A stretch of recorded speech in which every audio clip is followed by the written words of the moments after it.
सोचिए, एक इंसान जिसका कसूर सिर्फ इतना था कि उसने गुलामी मानने से इनकार कर दिया। न फांसी, न गोली, बल्कि उससे भी भयानक सजा, काला पानी।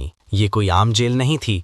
ये थी ऐसी सजा जहां शरीर जिंदा रहता था, लेकिन पहचान, समाज और आत्मा सब खत्म कर दिए जाते थे। जब भारत में आज़ादी की चिंगारी भड़कने लगी, जब क्रांतिकारी अंग्रेजी हुकूमत को चुनौती देने लगे, तब अंग्रेजों ने सोचा, मारना आसान है, पर डर ऐसा पैदा करना है कि आने वाली पीढ़ियां भी कांप उठें।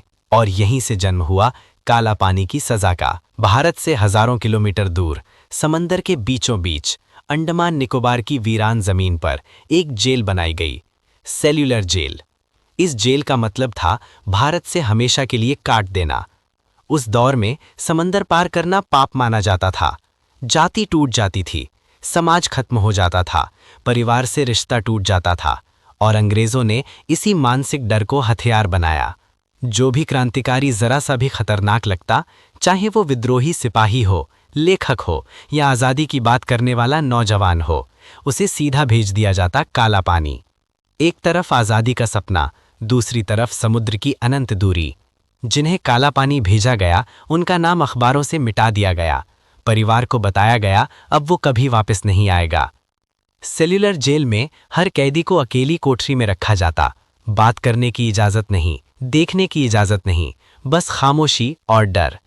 अंग्रेज जानते थे, अगर शरीर टूटेगा तो शायद कोई फिर भी लड़ लेगा, पर अगर इंसान अकेलेपन से टूट गया तो वो कभी विद्रोह नहीं करेगा।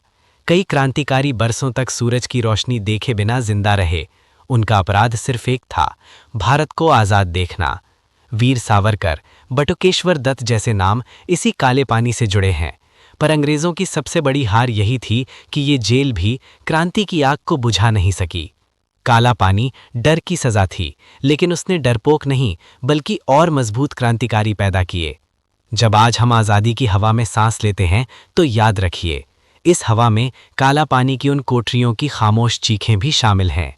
ये कहानी सिर्फ जेल की नहीं है, ये कहानी है उस हिम्मत की जिसे अंग्रेज भी तोड़ नहीं पाए।